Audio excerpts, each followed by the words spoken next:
I cannot escape death, but at least I can escape the fear of it. Epictetus.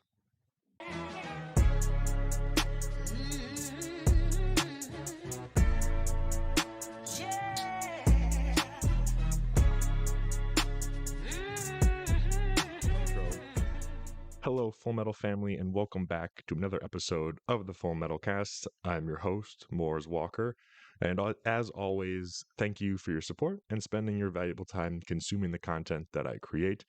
A couple of reminders or life updates here, if you will. First and foremost, Humidor summer pricing is live, so make sure to jump on our website and take advantage of the lowered prices on our Full Metal Humidors.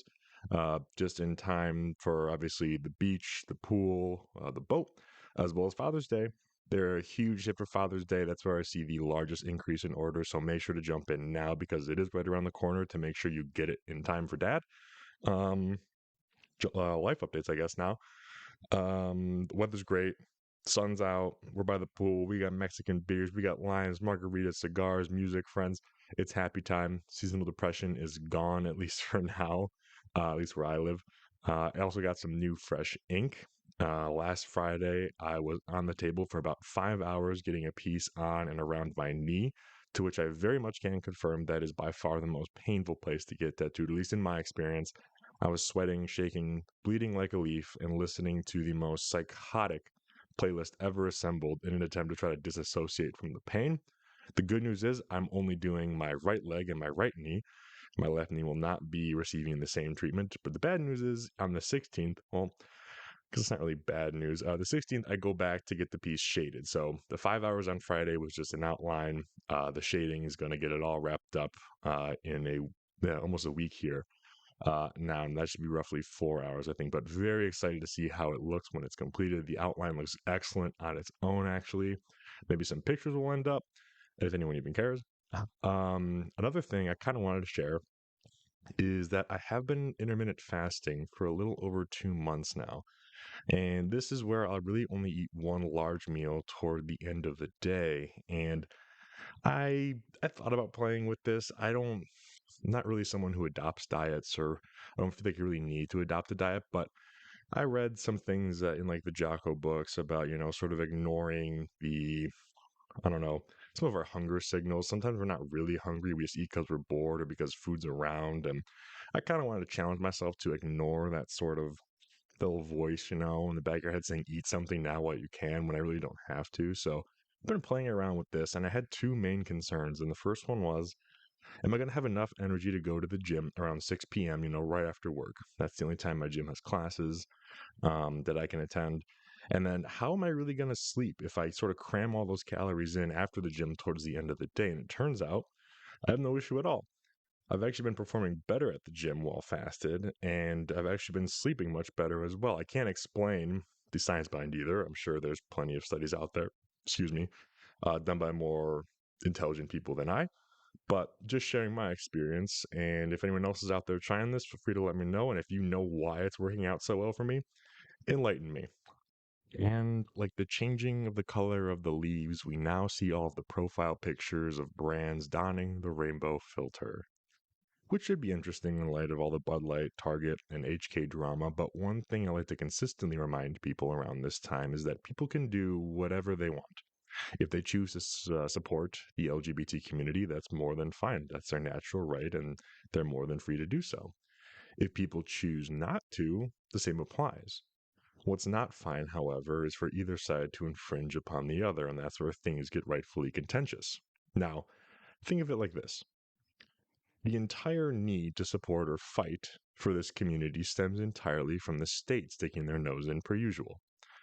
It was your government pillaging natural rights and creating laws that discriminated against this group in the first place, after all. And now, today, it's the same government that's seeking to force an agenda or belief system on others, and this only creates this sort of circle of outrage. If they just fucked off, the tension would be a fraction of what it is today with this topic, just like everything else your representatives touch. And while we're already off to a really hot start, it is actually a decent segue into the first topic I want to cover. So, my degree is in finance, and my entire career so far has been spent in the field. One thing that sort of pushed me towards this career path was that as I was going through college, I was finding that the major I originally selected, which was marketing, wasn't as challenging in the sense that I really wasn't learning anything that I already didn't know. So, I figured that I might as well spend my time while I'm there, to gain knowledge in a field that I wasn't so familiar with, but knew would serve me well professionally and personally, honestly. And actually, it's a really funny story about that. So, I think my junior year, my undergrad, I switched from marketing to finance. And I was kind of cramming in some classes at that point, honestly, because it's towards the end of my time there. And it was Finance 101 was giving me the hardest time. And this is the intro to finance. Like this is the barrier to entry. This is the bare minimum. And it's just kicking my ass. I struggled through the whole class to the point where I'm in the library the night before the final, trying to cram in and study. Wasn't the best student. I'll give it up. And I'm emailing, the teacher's assistant, the TA, going, hey, like, what's the curve going to be? Like, do you have any indication? And do I even have a prayer if I 4 point this thing? Because I was doing so poorly, I was not going to pass. To the point where the TA basically just said, hey, you're better off just coming back, next semester, just drop the class and just like retake it, essentially is what they were saying. But I've never done that. I wasn't going to start doing that. So I stayed up all night. And this was literally an all nighter where I was in the library until all my friends left because they had finals as well they were studying for, cramming at the library. I went home. At this point, it was well past midnight. I'm at home on the couch. I'm falling asleep. I didn't want to drink any coffee or an energy drink at the time. So I was still studying. My binder on the couch.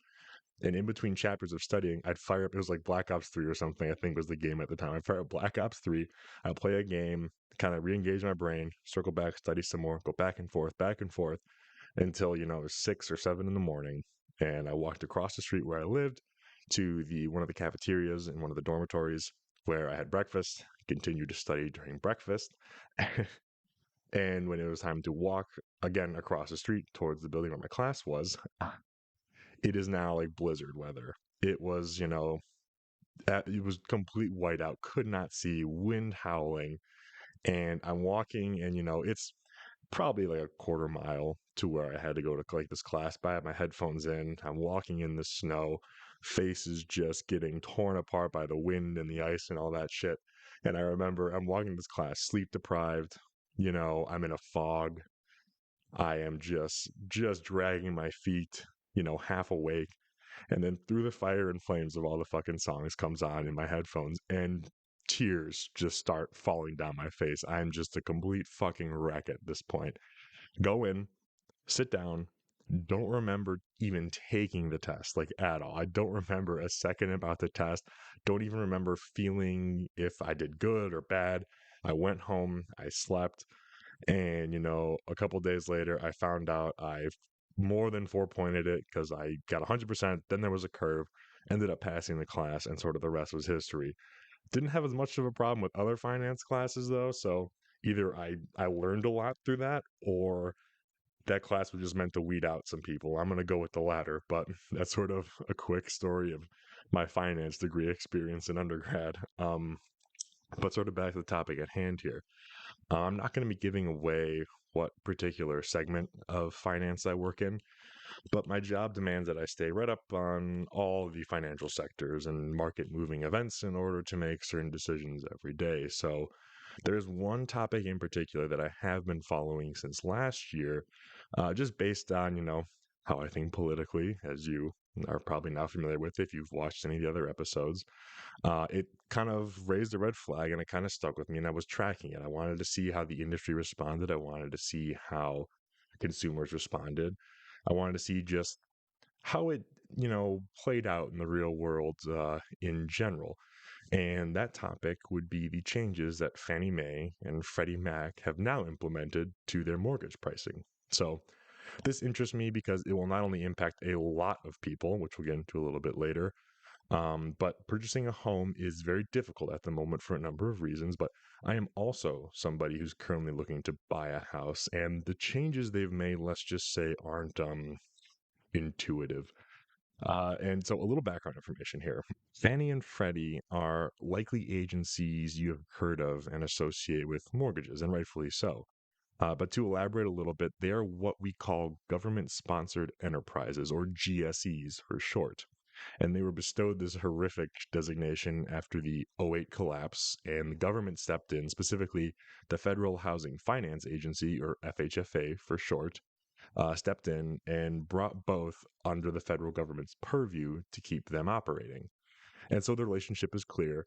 FHFA governs Fannie and Freddie, and oversimplified, Fannie and Freddie were too big to fail, so the government made them their puppets in exchange for longevity. So, if you're still tuned in, first of all, thank you. I'm well aware that mortgages are easily one of the most boring things to talk about. That's coming from somebody who, their 9 to 5 is in the finance industry. But continue to hang in there. I will do my absolute best to keep things as interesting as possible. Just remember last episode's sentiment, be a jack of all trades. But to provide some final details on Fannie and Freddie and how they impact mortgages and rates, using the 2022 figures, 60% of all mortgages in the country, that comes out to be about $7.15 billion in mortgages, are sold to Fannie and Freddie. And I use quotation marks around sold as there is a more common way Fannie and Freddie are involved in the trading of mortgage loans. But for simplicity's sake and for this episode, we're just going to say that they are buying mortgages from banks and lenders. And I'll put a little sort of flow chart of the relationship here, and I may reference back to it as things progress. But for those unfamiliar, when you walk into a financial institution looking to get a mortgage, you are given a range of interest rates to select from. And this is called a rate sheet. You can select which rate will apply to your monthly interest payment for a given price. Excuse me. Notice the negative value of the numbers in the right column increases as the rates decrease. That right column is the price you pay for the rate. This price represents the percent of the amount of your loan you will pay in fees or points when the loan closes. And so, to sort of think of a simple example here, if you want a 5.5% interest rate for negative 1.5 points and your loan amount is $100,000, you will pay $1,500 in fees for exchange for that rate when your loan closes. So there are also additional adjusters to the price or fees that you will pay for a given rate based on the risk profile of your loan, and these are called loan level price adjustments, or LLPAs for short. These are tacked on to your price based on the characteristics of your loan and have always been, until recently, reflective of the risk of you not making your scheduled payments over the term of the loan. So, using the same figures from the example I just gave when I priced out that loan, let's say that based on your credit score, the value of the property you're looking to purchase, and the amount of money you're looking to borrow, an additional negative zero point 0.5 is added to your price. You will then pay $2,000 for the same 5.5% rate. This adjustment actually is called the LTV FICO LLPA, and every mortgage is subject to it. Now, these prices are not just set arbitrarily by lenders, though. Again, 60% of all mortgages are sold to Fannie and Freddie, so whatever they are paying for your loan, that will impact how much you will pay for your loan when you go into the bank to get it. And just like how your lender's rate sheet has LLPAs, Fannie and Freddie have their own as well that will impact the price that your lender will get when they go to sell your loan. And essentially, Fannie and Freddie's LLPAs are passed directly on to you, the borrower.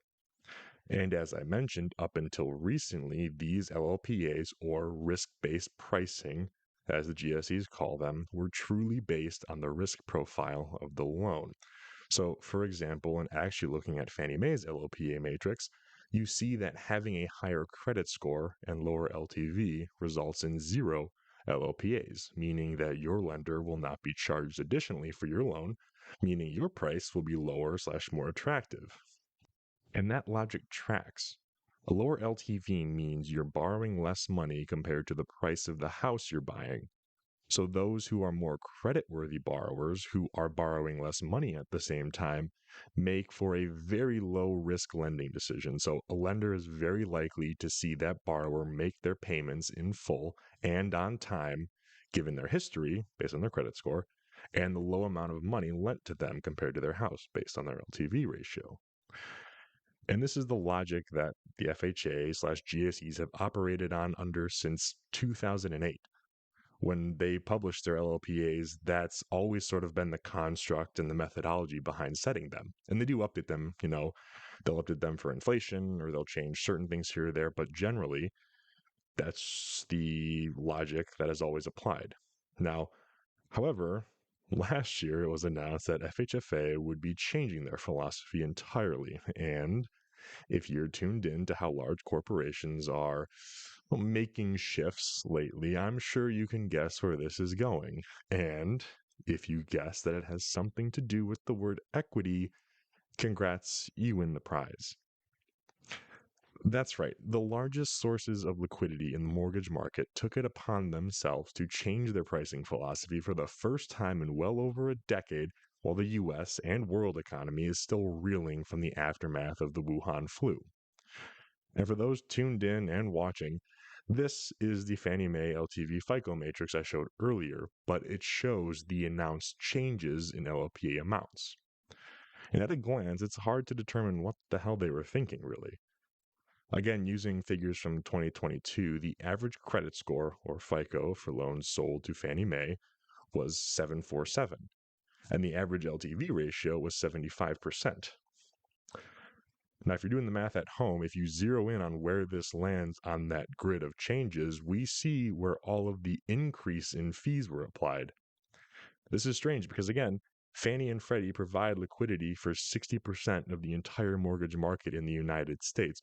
Why would they hit the average borrower with worse pricing while enhancing pricing for the most riskiest portions of the matrix where FICOs are low, credit scores are low, and LTV loan to value ratios are high? Well, I'm glad you asked. According to FHFA, who again is the government entity that controls Fannie and Freddie, the series of steps taken by FHFA to update the enterprise's pricing framework will bolster safety and soundness, better ensure the enterprises fulfill their statutory missions, and more accurately align pricing with the expected financial performance and risks of the underlying loans. Okay. So, for those who have not read The Coddling of the American Mind, first of all, highly recommend on my must read list, which I still have to share, haven't forgot. Spoiler alert, but implying that not making this change would lead to an unsafe or unsound outcome without providing any evidence of actual unsafe or unsound events that would result is not only stupid, it's just irresponsible as it makes people fear things that aren't dangerous or harmful at all. That's how we've gotten to the point where certain words, books, and tweets are dangerous, harmful, and violent now. Sticks and stones, and yes, now words will indeed break your bones, it seems. Furthermore, they have not made such changes and have operated under the same pricing philosophy since 2008 without any unsafe or unsound impact, so that reason topples with minimal effort.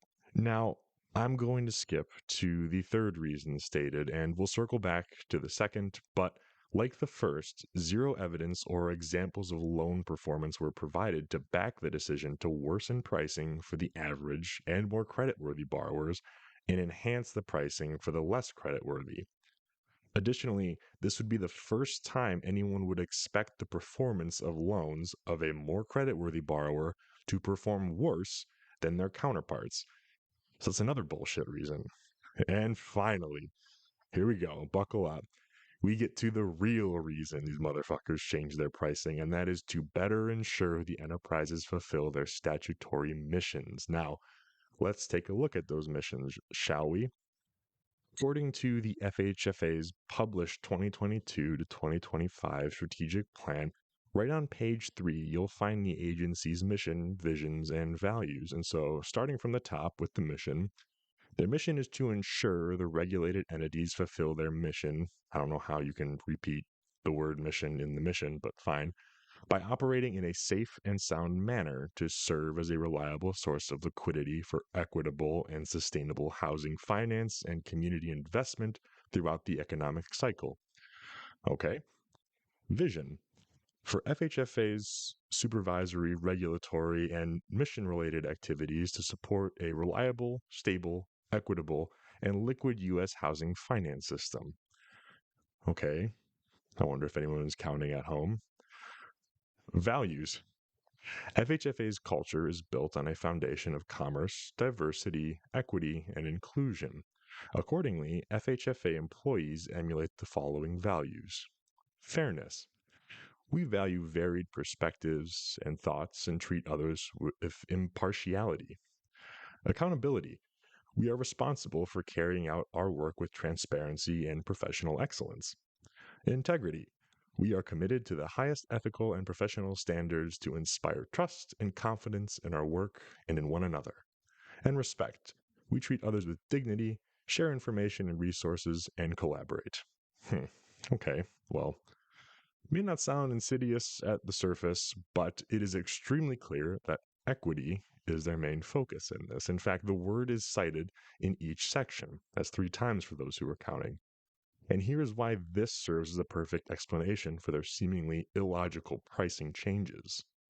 For those that have not read Race Marxism by James Lindsay, I highly recommend it. It too is another book on my must-read list. Like Coddling of the American Mind.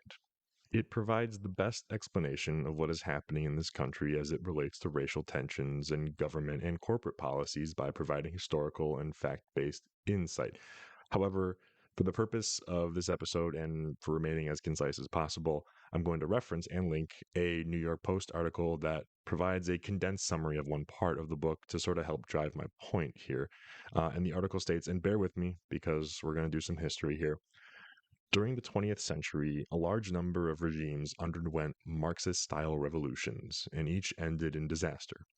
Socialist governments in the Soviet Union, China, Cambodia, Cuba, and elsewhere racked up a body count of nearly 100 million people. They are remembered for gulags, show trials, executions, and mass starvations. In practice, Marx's ideas unleashed man's darkest brutalities. By the mid-60s, Marxist intellectuals in the West had begun to acknowledge these failures, but rather than abandon their political project, Marxist scholars in the West simply adapted their revolutionary theory to the social and racial unrest of the time. Critical race theory is an academic discipline formulated in the 90s, and built on the intellectual framework of identity-based Marxism. Relegated for many years to universities and obscure academic journals, it has increasingly become the default ideology in our public institutions over the past decade. It has been injected into government agencies, highlight that, public school systems, teacher training programs, and corporate human resources departments in the form of diversity training programs, human resources modules, public policy frameworks, and school curricula. Excuse me. Its supporters deploy a series of euphemisms to describe critical race theory, including equity, highlight it, you're going to hear it more, social justice, diversity and inclusion, and culturally responsive teaching. Critical race theorists, masters of language construction, realized that neo-Marxism would be a hard sell, rightfully so. Equity, on the other hand, sounds non-threatening and is easily confused with the American principle of equality. But the distinction is vast and important. Indeed, critical race theorists explicitly reject equality. The principle proclaimed in the Declaration of Independence, defended in the Civil War, and codified into law with the 14th and 15th Amendments, the Civil Rights Act of 1964, and the Voting Rights Act of 1965. To them, equality represents mere non-discrimination and provides camouflage for white supremacy, patriarchy, and oppression. In contrast to equality, equity, as defined and promoted by critical race theorists, is little more than reformulated Marxism. In the name of equity, UCLA law professor and critical race theorist Cheryl Harris has proposed suspending private property rights, seizing land and wealth, and redistributing them along racial lines. Good luck with that, Doc. An equity-based form of government would mean the end not only of private property, but also of individual rights, equality under the law, federalism, and freedom of speech. These would be replaced by race-based redistribution of wealth, group-based rights, active discrimination, and omnipotent bureaucratic authority. And we're not done. We're gonna bear with me. We're almost done with the history lesson. And here are just a few examples of this sort of inaction within your government today. The FBI was holding workshops on intersectionality theory. The Department of Homeland Security was telling white employees that they were committing micro inequities, holy fuck, and had been socialized into oppressor roles. The Treasury Department, the people who handle the money, held a training session telling staff members that virtually all white people contribute to racism and that they must convert everyone in the federal government to the ideology of anti racism. So, time out. Anti racism is another term, sort of like equity, that has been constructed to sound good, but it's just as Marxist and racist as equity is. That's for another time. And to wrap up this list of examples, the Sandia National Laboratories, which design America's nuclear arsenal, sent white male executives to a 3-day re education camp where they were told that white male culture was analogous to the KKK, white supremacists, and mass killings. The executives were then forced to renounce their white male privilege and to write letters of apology to fictitious women and people of color. Oh boy. So, first of all, your tax dollars and representatives hard at work, ladies and gentlemen. But I can go down that rabbit hole. But I want to zoom back in on the topic at hand, which is the FHFA's new framework with all of what we just went over in mind. So, equality, what MLK fought for, has been and always will be what is morally right. I took this stance in episode 1. That's just going to be my stance. Nothing's going to change that. And equity spits right in the face of what MLK fought for. And in the case of mortgage pricing, we see exactly what equity manifested in the real world and enforced looks like. But because there are so many laws in place to prevent outright decisions being made in the financial services based on race, sex, etc., the FHFA / Fannie and Freddie cannot come right out and say that pricing for colored people will be better than pricing for the whites. So, in order to get around this little technicality, they simply adjusted their pricing to benefit what they believe to be the average minority borrower and deter a theoretical white borrower based on credit score and LTV ratios. And they indeed have the data to make these changes accordingly. It has been and still is a requirement to collect data on a borrower's ethnicity, race, sex, marital status, and age, on top of all of the other loan characteristics. Other banks have made similar moves too. And for example, Bank of America made headlines earlier in the year for rolling out a minority mortgage. And that's not its official name, but that's what people in the media started calling it when they picked it up. They are not providing this product and its benefits explicitly to African American and Hispanic borrowers, but instead it is only available to those purchasing a primary home, the home you're going to live in minority census tracts. This is different, though, as Bank of America's program solely seeks to benefit minority borrowers, while FHFA's decision explicitly harms white, or what they think to be white, borrowers at the same time. Now, there is not enough information that is available, that I could find at least, to confirm if the programs available to non-minority census tracts would be priced worse to subsidize this program at Bank of America, but at the surface, it seems half as racist as the FHFA's change. And this isn't a leap, to take a look at the changes in the LLPAs that the FHFA rolled out and conclude that it is racially driven. Again, equity is at the forefront of the 2022/2026 plan, and they very proudly published it and made it available for all to see online. And again, from our little history lesson, we just confirmed that it is indeed a term constructed by Western Marxists to tweak their ideology so that they may adapt it and apply it to the racial battlefield in this country, given its 0% success rate throughout all of history. Your batting average looking great, guys. Keep it up. So that's like super not cool and also mysteriously not illegal. But what really is bothersome here, aside from straight up racism, is that this is being carried out by your federal government. This isn't a private company or one bad actor making a poor decision. This is a coordinated move by your representatives, those whose entire existence is to serve you, and those who provide over half of all liquidity to the residential mortgage market to inject Marxist ideology and racism into the largest investment most of us will ever make. And for the sake of argument, Let's pluck, race out of the equation just for a moment, despite them wanting to make it the center of the equation. Imagine this. You save your money, you manage your debt, and you make sure all your credit cards are paid down every month, all in the hopes that you have favorable terms when you go to qualify for a mortgage. These are and always have been the proper steps to take in order to qualify for the best price or rate. However, today you're more likely to find that you will be negatively impacted for taking these financially responsible steps towards homeownership. White, black, brown, etc. These don't matter. These colors do not apply to money.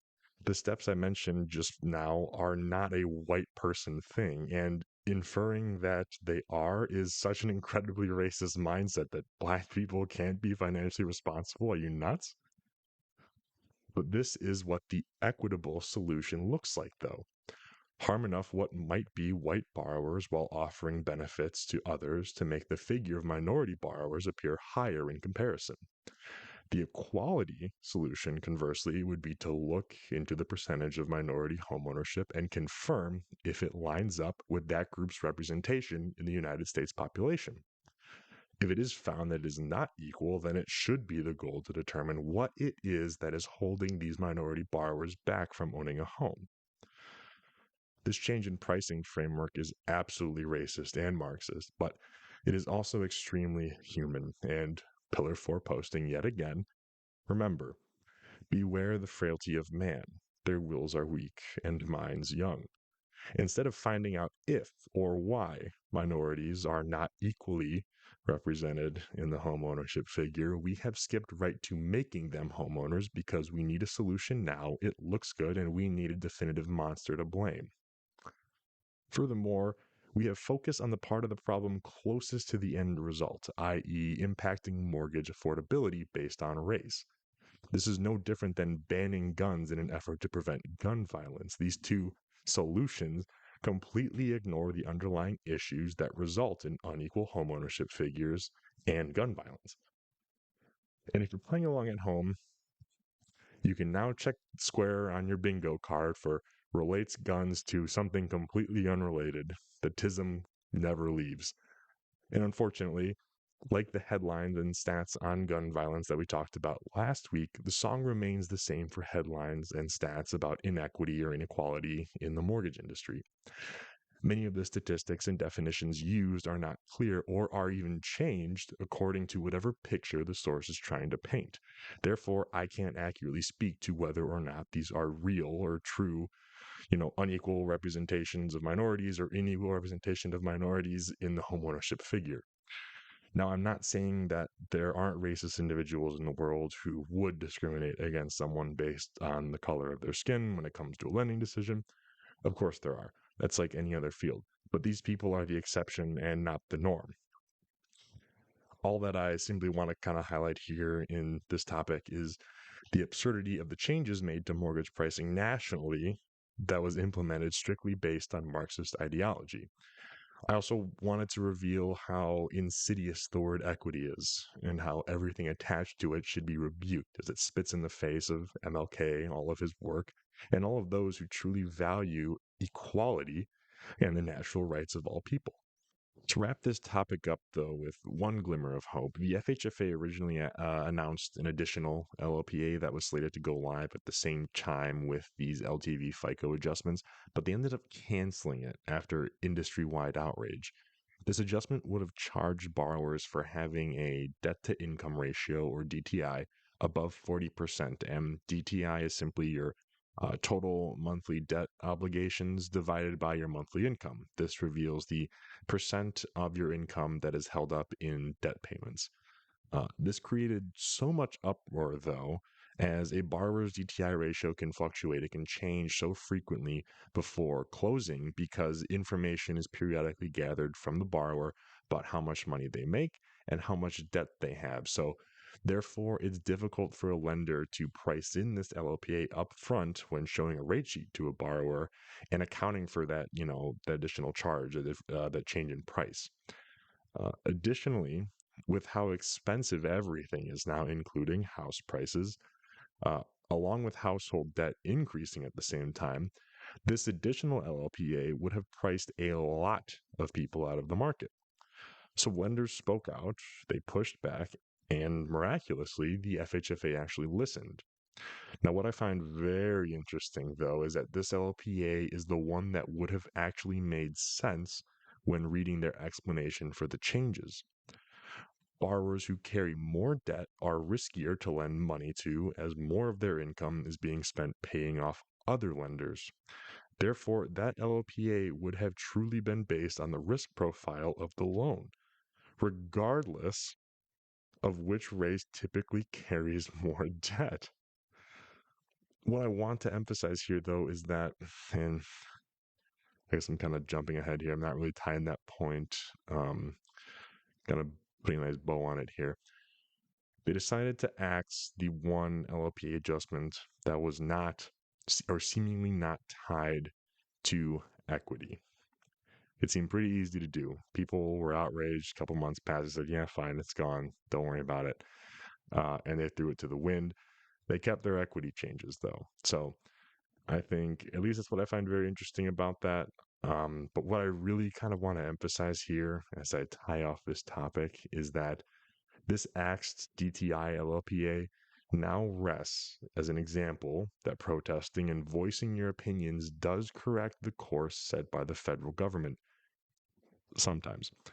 And it should serve as motivation anytime an extension of our government decides to do something not in our best interest, while we still have to live with them holding the amount of power they currently wield. So that kind of wraps up my little rant about mortgages. You probably learned something, probably more than you wanted to if you didn't fall asleep or just tune out entirely. But if you did make it all the way through and are still here, thank you very much. More than happy to field any questions you may have about mortgages, the market, mortgage pricing. I'm by no means an expert, but I'm well read. I have plenty of time in the financial sector. And if I'm not the expert on a certain question or topic, I'd be more than happy to refer you to somebody who is, or get you some material to maybe help bridge the gap in your knowledge. But shifting gears and actually still focusing on centralized power in this country, Tucker Carlson posted what was his first episode on Twitter. And it was only about a 10-minute monologue centered on the destruction of the Kakhovka Dam, I believe is how it's pronounced, in Ukraine, and how the only sources of media that you've been allowed to consume is and always have been propaganda. It is for that very reason I refused to watch the news for years, and why my hatred for both sides of the news spectrum very much was aimed at Tucker while he was at Fox. He was simply another talking head peddling nothing but headlines designed to keep civilians at each other's throats, instead of at those who were at the heart of the real issues. My stance has been made very clear on this, as I have tied in your natural rights to guns, Roe v. Wade, mental and physical health, and Pride Month throughout prior episodes. Demonstrating, yelling, and fighting with your neighbor about such issues is an incredible waste of time, and it displays a lack of knowledge. All outrage, and indeed in some cases violence when it comes to these topics, stems entirely from your government's involvement, sticking their decrepit hands in and fucking with your natural rights. In these cases, your freedoms have been involuntarily dissolved, and when the state hands them back as privileges, molded according to whatever agenda they feel will keep them in power the longest, there will always be people who benefit and people who are harmed. That's just the product of how our government is constructed, and it is inevitable and it will never change. A lack of knowledge, though, in who the real bad guys are in relation to the topics I just mentioned is a direct result of decades of essentially state-sponsored media via Fox, CNN, late-night talk shows, social media, censorship, etc. All pushing the same agenda but flavored differently according to whether their audience feels as though they're harmed or helped by the state's involvement in a given topic. So, I went into Tucker's monologue with all of this in mind and ready to tear at a new one. However, I was genuinely surprised that I had no issue with it. He essentially said everything I just stated and have stated in prior episodes. Your government is comprised of geriatric tyrants driven solely by greed. And all of the news you are consuming only serves to perpetuate their reign by preventing us from focusing our rage on them. See Chomsky's The Responsibility of Intellectuals from 1967 to understand this concept and drive home the point that it isn't something new. And sure, Tucker sounded like his old self, using the same tone, the same inflection during this first Twitter monologue, but the message was sound. And this is an important point actually, because if it looks like shit and it smells like shit, it's probably shit. However, it is imperative to remember that the value of a fact cannot be diminished by the character of the individual sharing it. A fact is a fact, and the truth is the truth, regardless of who speaks it or how hard intellectuals and your representatives try to convince you otherwise. Another example similar to Tucker actually be Bill Maher. The late night talking head was an insufferable copy paste job that parroted all of the cliche talking points from the teleprompter. Since he left that role, however, he has been on a bit of a tear lately in spitting actual facts and enlightening the population based on the clips that I have seen and the few episodes of his show and podcast I've listened to. And if you haven't seen it, you have to check out the clip of him on the Colbert Show ripping apart the wet market Wuhan flu theory.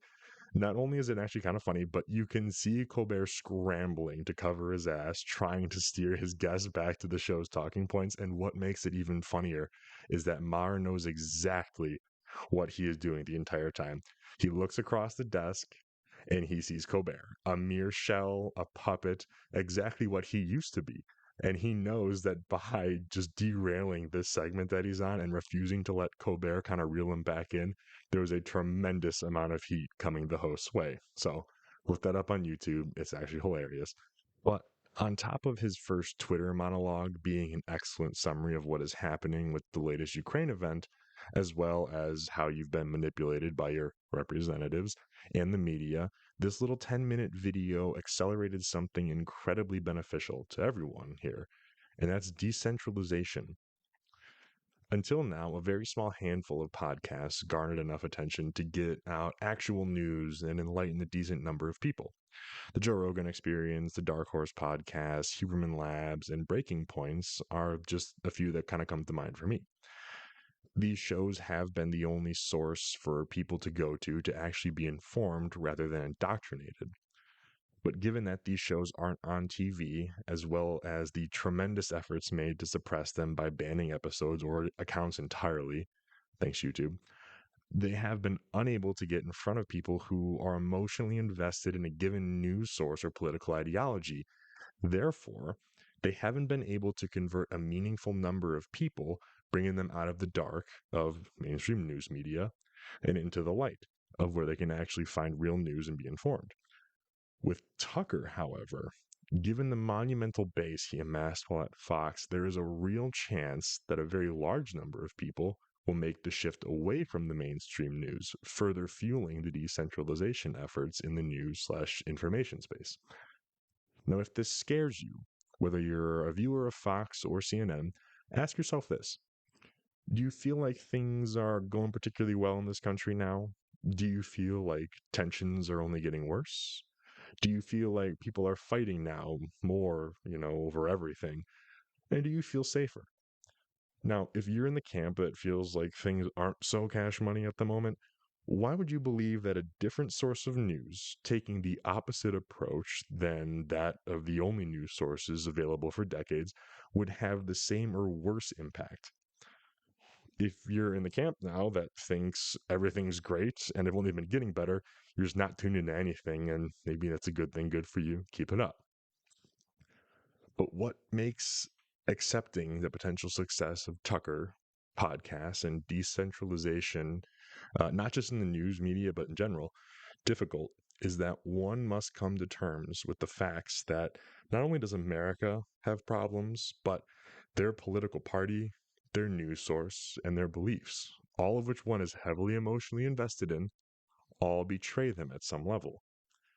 Their representatives they voted for, their favorite news host they tune in to watch every night, and their feelings of superiority over and rage for another group who stands opposite of them on a given political topic are insidious. And rather than serving their master, they only harm him in the end, thus bringing forth the need to seek alternatives. Toward the end of his monologue, the example of the Russians tuning in to listen to non-state sponsored media in secrecy out of fear of severe punishment paints an eerie picture.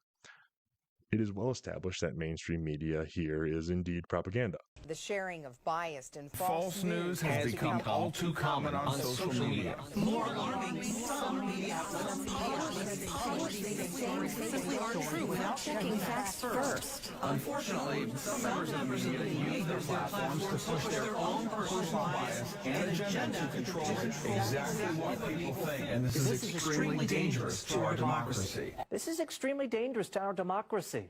This is extremely dangerous to our democracy. This is extremely dangerous to our democracy. This is extremely dangerous to our democracy. This is extremely dangerous to our democracy. This is extremely dangerous to our democracy. This is extremely dangerous to our democracy. This is extremely dangerous to our democracy. This is extremely dangerous to our democracy. This is extremely dangerous to our democracy. This is extremely dangerous to our democracy. This is extremely dangerous to our democracy. This is extremely dangerous to our democracy. This is extremely dangerous to our democracy. This is extremely dangerous to our democracy.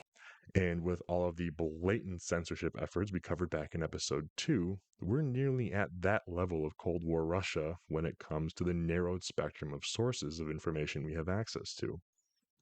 And it's not just your federal government, but your state governments and corporations looking to fuck with you here as well.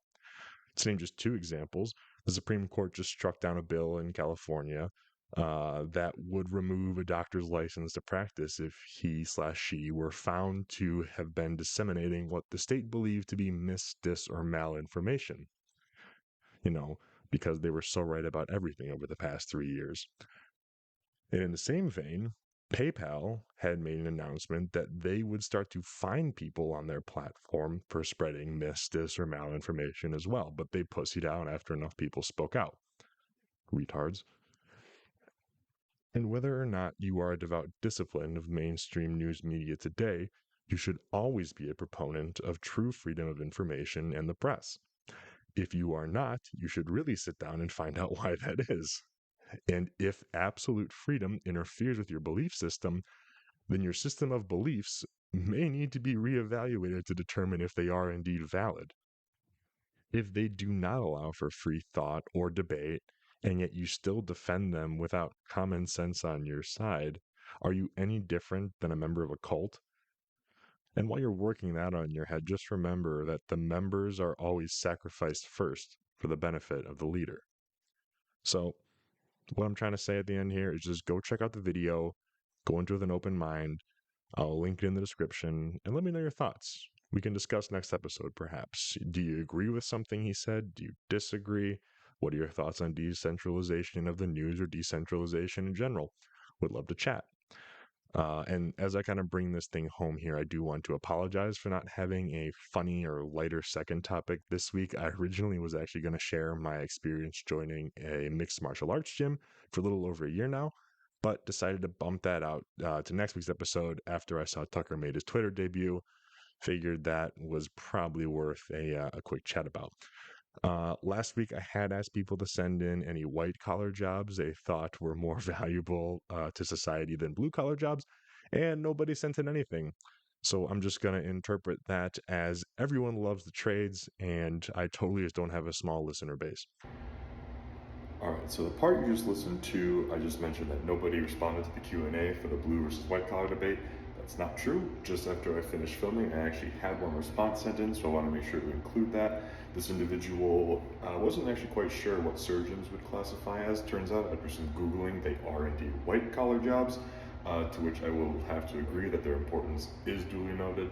I think they are very critical to society, so I do think that is a white-collar job that probably aligns more so with blue-collar, and I think just valuing it to society the way that it lines up. The person also called out that linemen probably don't get their due given the amount of risk they deal with in their job and their exposure to high voltage. So thank you for participating, Please continue to participate. Hopefully more people join in. Hopefully this sparks conversation.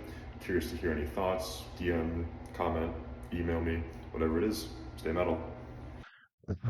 With that being said though, Thank you to all of those who have been tuning in each week, though. You make me a rich man. After all, it was Seneca who said, "It is not the man who has too little, but the man who craves more that is poor." And like I said when I kicked this thing off in episode 1, if my efforts impact just one person, this would be an achievement. So thank you. But that's going to do it this week. Again, it was a pretty packed episode. A lot of numbers, a lot of information, a lot of things going on inside my brain compartments right now. But again, you can find all of our episodes on YouTube, Spotify, and our website. All those links will be in the description. Please follow us on our socials, also linked in the description. And that is going to do it for this week's episode, Full Metal Family. Stay vigilant of Marxist creep and remain a proponent of true equality, freedom, and decentralization. Stay metal. Thank you.